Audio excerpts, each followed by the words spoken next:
Hello, congregation. I'm LATRELL SIEMENS. What a wonderful day it is today. I'm so happy to have you here with me in my home. I'd like to discuss to you something very controversial today. In my life, I've met many a man who has fallen to the demons of the drug.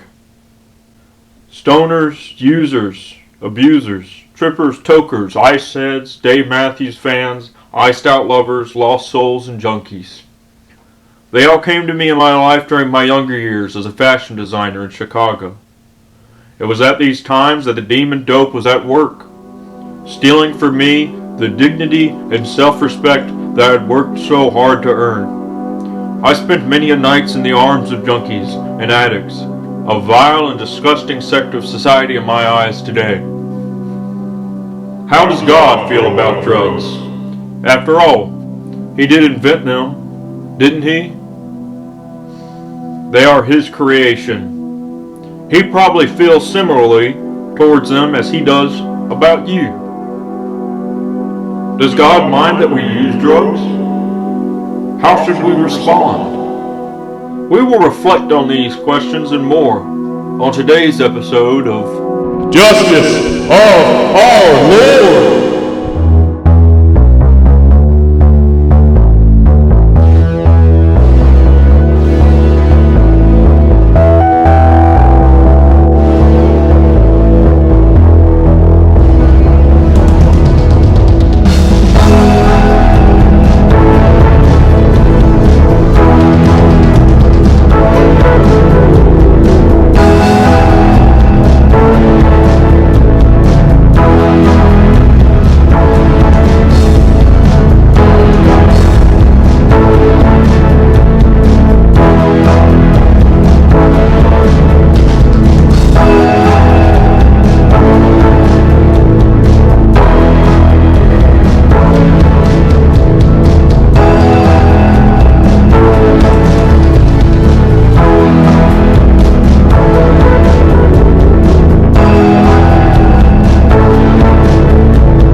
The suggestion that hallucinogenic drugs played a significant part in the development of religion has been extensively discussed, particularly since the middle of the 20th century.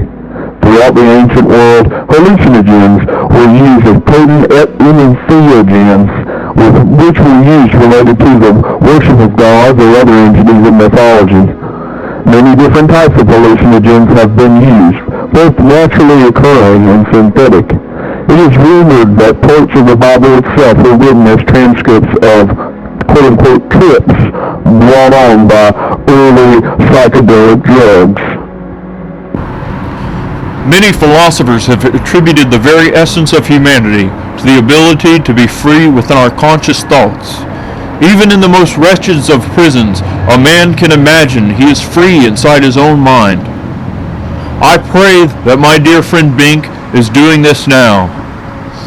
Throughout history, government agencies have used this very idea to control men. Projects such as CIA's MKUltra attempted to create controllable subjects in order to advance the state cult. On the flip side, others have used psychedelics and experienced holy enlightenment and felt closer to God. And of course I don't think you can take much credence to what I say, because it's, the shifting patterns of things I feel and see around me I do not know what part of what reality, again. This feeling comes over me of almost like the singing, of angels or something. I think it's the soundtrack or the film going through the machine. The first major study of psychedelics and spirituality was brought about by a man named Timothy Leary in 1962. This henchman gave 10 unsuspecting students at Harvard University a chemical called LSD. Many of these students were non-religious, yet 9 out of 10 of them claimed to have spiritual experiences.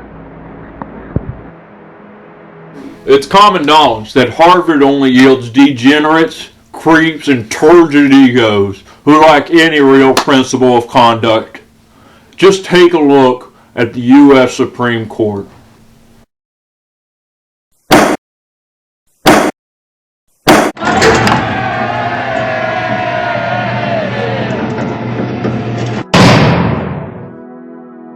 Do drugs bring people closer to God?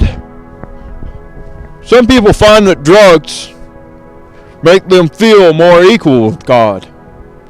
And this makes them question the modern power structure between religious and political entities.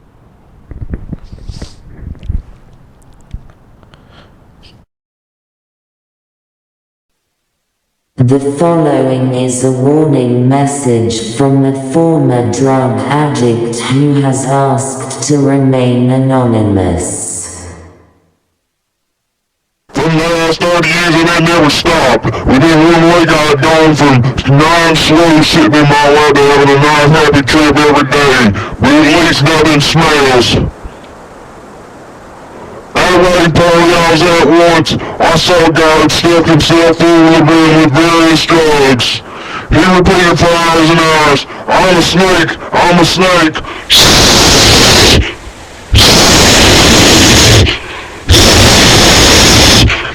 He tried to offer me an apple and I refused it. Another man was standing in the corner urinating on the plants. Truly sickening. Personally, I've seen some horrific things caused by drugs. Here we are in front of the old IFC Kingdom Builders community building. This was the Fashion Building in 1973. And I worked here with a man named Lonnie G. Lonnie G and I were in charge of making outfits for the psychedelic Christian community in Chicago for 15 years together. And I watched Lonnie G turn into a glob of a man. Lonnie G did 3 gallons of pure ayahuasca and died shortly thereafter of a pencil in his lung, which he placed there. What does the Bible say about drugs? Well, not very much, because not that many people were using drugs back then.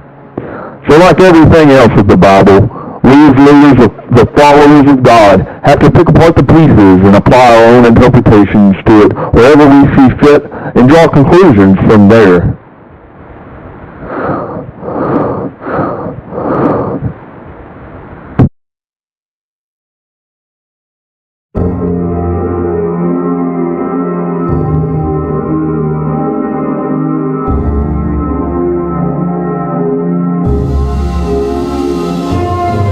Some drugs impair the mind, and in this case, they inhibit pleasure. The opposite of pleasure, pain. You do this stuff and it turns the inside of your head into a video game. What is it? This is crack, and this is what you smoke it in. Pain is not a feeling or emotion. It is the body's signal to us that something is wrong. Therefore, drugs are painful, and something is wrong. Come on, Eddie. You want to be a scientist? You've got to experience things. Just one hit, Eddie. You don't like it? Don't do it anymore.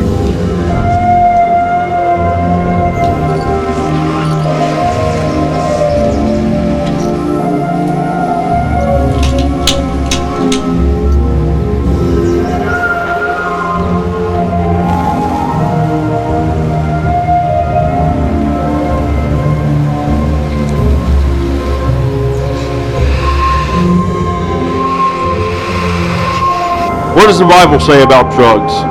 Well, it says they're a pretty bad idea. They're bad for you, and they're bad for the economy. But they don't contribute that much to the economy at all.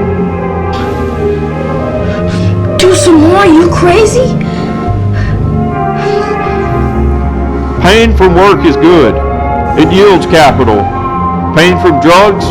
Well, it isn't even a product of the sweat of your brow.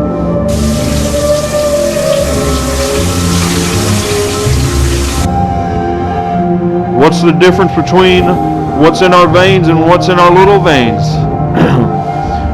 Well, back to the answer to the previous question. Drugs are just one of those things. That's it. That's the end of my answer. But do you remember where I started with this answer? It was at the beginning. I never said I was an expert in the area. I just said I have my own opinion. And I'm just trying to talk to you. The biblical book of Proverbs, chapter 20, verses 1 through 4 says, "Wine is a mocking boy, and beer is a brawling boy. Whoever is led astray by them is not a wise boy. Whoever drinks wine like a fool is to be put to shame. Whoever loves wine is insane. He is insane because he loves it. Love your neighbor as yourself." There's a story in the Bible. It's where Jesus turns water into wine, as if he just wants to keep the party going. Was Jesus a party animal? And when the book of Proverbs talks about wine, is it really about wine? I drink wine on all the time. Is that okay? What does the word Bible mean? The verses don't directly say that drinking alcohol is necessarily a sin, so is it? Does God want me to relax when I get home from a long day at the office and at the parish? Some things in life require us to dig deep, contemplate, and allow the Holy Spirit to guide us, while some other things we can just stumble over and laugh about. You see, these New Age drug apologists usually have pretty misdirected dialogue that includes silliness and jargon about the deep path of the past with the equally pun-intoxicated common man. And their seemingly cool warriors invoke phrases like the Marshall Church or the Great Ten Surrenderings. They only seek deepen and amplify the pandemic of pedophilia and therefore have to paint themselves as each maintaining intellectual superiority. Truly sickening. The other type of drugs are the ones that open us up to profound, traditional, mystical experiences. Those drugs can also be dangerous to our well-being. Each type is stronger than the others with varying effects on the individual. Because of the mind on drugs, put it behind familiarity curtains, evoking all kinds of dynamics of relating which transforms reality, but don't necessarily portray it actually. With every drug, in the search of the spirit, there are many diseases lost in expectancy while avoiding and untangling the symptoms. This is sheer horror and paranoia. We'll return after these messages. Seems like everybody these days is on the internet, right? But no, 20% and fewer, I think, are on the internet. Where is everybody else? I think maybe you're afraid, like, are you a computer person? No, I'm not. I don't like that would be like changing my sex or my political affiliation. that's a whole new, I'm not that person. Well, there's a computer, it makes it so easy. You're up and running in 10 minutes and you're still yourself. You don't have to think about it. You don't have to talk in that language. You have a computer, but you're not a computer person. Relax. Feral 3000, the perfect personal computer for the non-computer person.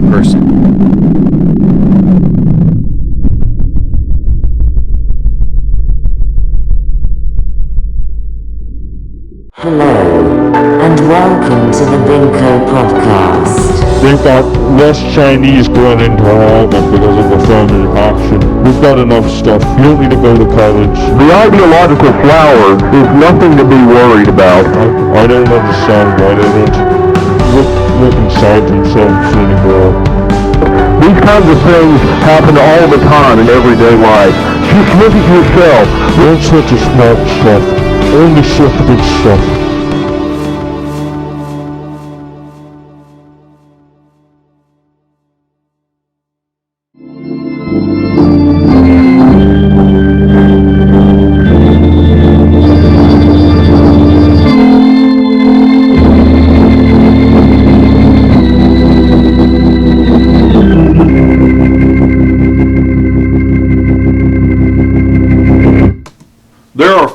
types of drugs available to the public. 5 types of drugs peddled on the street by weirdos, schizos, and bozos. I'll do my best to listen for you and their danger in order from least deadly to most deadly. Number 1. Marijuana. Marijuana can be smoked, eaten, swallowed, or inhaled. Joints with microwaving pots do prolong meaningless breathing through haze-occupying passages. However, it can be sold and distributed in ways that might appeal to children. The healing oil Jesus and his disciples anointed the sick with very likely contain high concentrations of cannabis, used to treat pain, leprosy, lesions, swollen muscles, and countless other conditions, much like modern cannabis consumers do today. But that was back then. And in this day and age, cannabis has been known to leave normal, functioning, intellectual people behind as lazy sluggards who do nothing but lay in their beds and play video games and watch anime movies. Frankly, these type of men should be treated as leopards.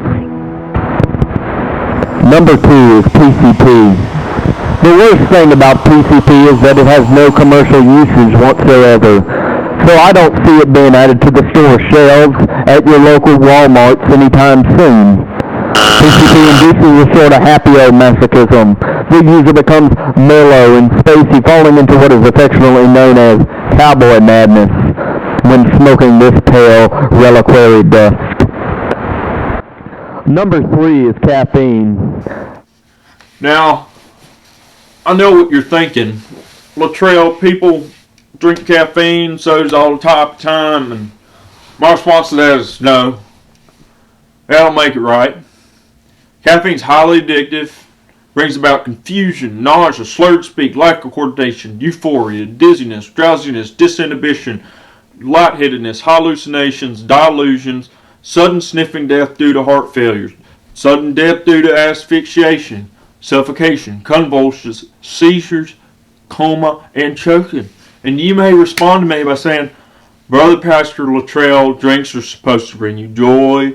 It's really about how you choose to live your life. No. Stop drinking Dr. Pepper. The slogan for Dr. Pepper is, God is my coffee. What a unimaginative way to twist the Bible. What the kind of message is that? I don't want to hurt anybody's feelings, but I'll remind you that God is not your coffee. He's certainly not your doctor. Drinking Dr. Pepper won't help you pray more, and you'll have no more power over your family and wife by taking a sip of that. And the taste is god-awful. Drinking Dr. Pepper. Heroin is number 4. The pictures we see in our culture of heroic, perfect users don't lie. Heroin provides instant release of pain and suffering. For heroin abusers, the road of life becomes that simple. Take the drug. As long as there is heroin, no matter how weak they become, they'll suffer no real-life consequences. Jesus Christ is beyond all human understanding and comprehension. Sometimes we treat him like a drug to be used and abused, and every time we sin, we ask him to give us a dose of his love so we'll be feeling good. Jesus is more satisfying than heroin because he's more than a temporary means to an end. He's the source of all good. He's the Prince of Peace. He is the Lord of hosts. He is all sufficient. And if you're hurting, Jesus is more than a prescription. He's a prescription for you to be free. Number 5 is steroids. This is the worst of all drugs. Fear, gin candy, juice pumpers, roids, stacking, or whatever you want to call it. Steroids may build muscles and improve athletic performance, but get this, they also shrink men's testicles and enlarge the clitoris of a woman. This is a truly horrific sight to imagine. The truth is, 1 in every 3 men and 1 in every 5 women are regularly using steroids these days. This is why today's generation is having far less sexual intercourse than previous generations. The low sex drive of men is fueled by the lack of testosterone and also the disgust at the thought of trying to please today's modern, massive clitoris women. We are creating a generation of angry, unsexed zombies with no balls and giant clitori. therefore fueling the reactionary right-wing movements and the online incel structures responsible for all the public violence and terrorism going on these days. This is most detestable in the eyes of God. The biblical book of 1 Corinthians chapter 16 verse 12 says, "Do you not care that your bodies are temples of the Holy Spirit, who is in you big time? You are not your own home, you are His home. Honor God with your bodies as a house does to its owner." All drugs are murderers. They promise relief and acceptance, for all their lives are to kill the soul.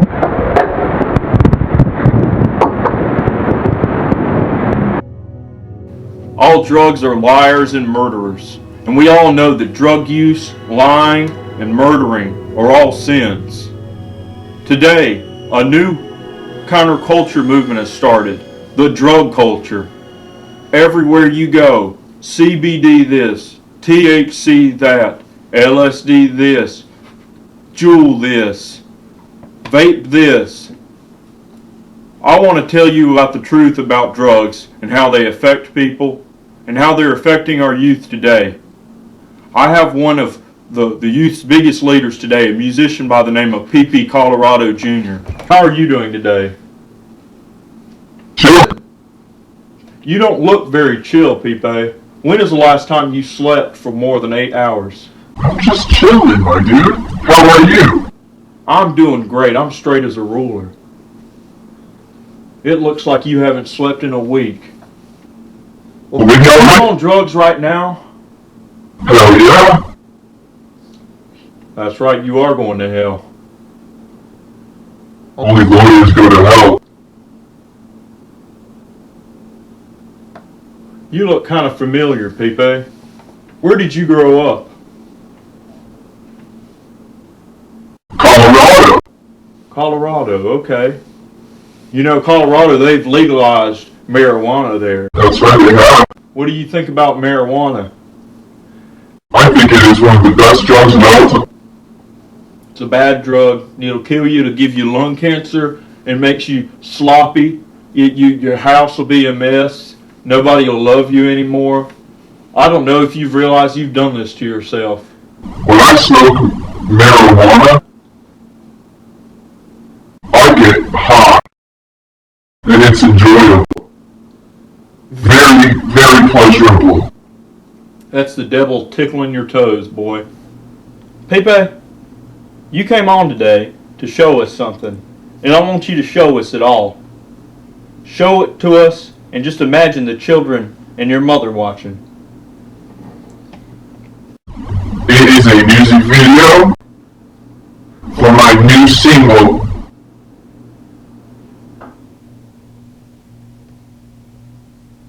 Ladies and gentlemen, PEPE Colorado Jr.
Well, that was quite a performance.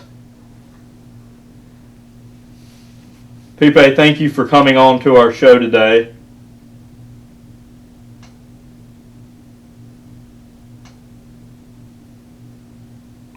You just need to know that nobody's going to love you if you do drugs. The tragic constitution of this man reminds me that of one of my biggest enemies, Harold Stenhouse. Over the course of filming this episode, I've been notified that Benko's own legal department has secured the release of one of Harold Stenhouse's from the same prison that Bink is serving time in. If you are an idiot and aren't familiar with this situation, Harold was cellmates with Binko LLC's founder, Bink Johannes, and they became close friends over the course of the last few months. In the latest episode of the Binko podcast, it was revealed that Stenhouse supposedly won a major portion of company shares in some sort of deplorable prison yard game involving dice and the bones of several muskrats. The mission of our legal department was to free the man in charge of the company, and for the same reason these morons decided that whatever fecal matter on the prison walls contract Bink and Harold agreed upon was legally binding, and therefore released Harold Stenhouse and not Bink Johannes. Now, I did spend a majority of that particular podcast episode talking about my distrust of Bink, but if there is one person I distrust more with the business, it's Harold Stenhouse. Harold is by far the worst type of person there is. He's ugly, he's a murderer, he's a drug dealer, and worse than all of those things, he is a political scientist. I am appalled by his release, and I assure you that I will stop at nothing to keep this company and all of its assets safe. We have some time left in today's episode, so if you don't mind, I'm going to take you guys with me to speak with the head of our legal department, Mr. Paul Sabot, at his ranch in southeast Georgia, after these messages. We'll return after these messages.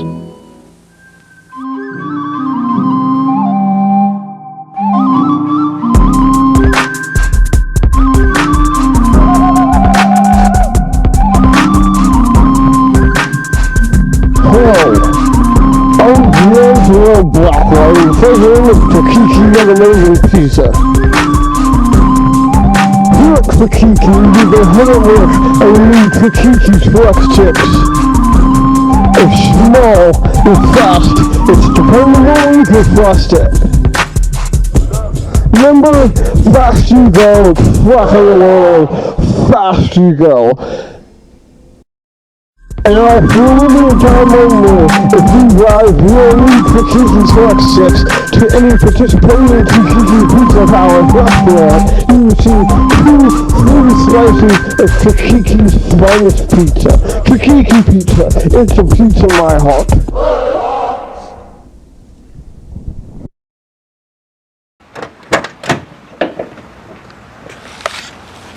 Today we're outside the home of Paul Sabot, who recently got on my list after helping Harold Stenhouse escape the Alabama State Penitentiary. Today we're going to talk to him, possibly scold him, and get to the bottom of this. Sabot! Hey, what are you guys doing here? We got to talk, man. What's going on, man? This Harold Stenhouse shit, I don't understand it, man. Go. Let me go get a shirt.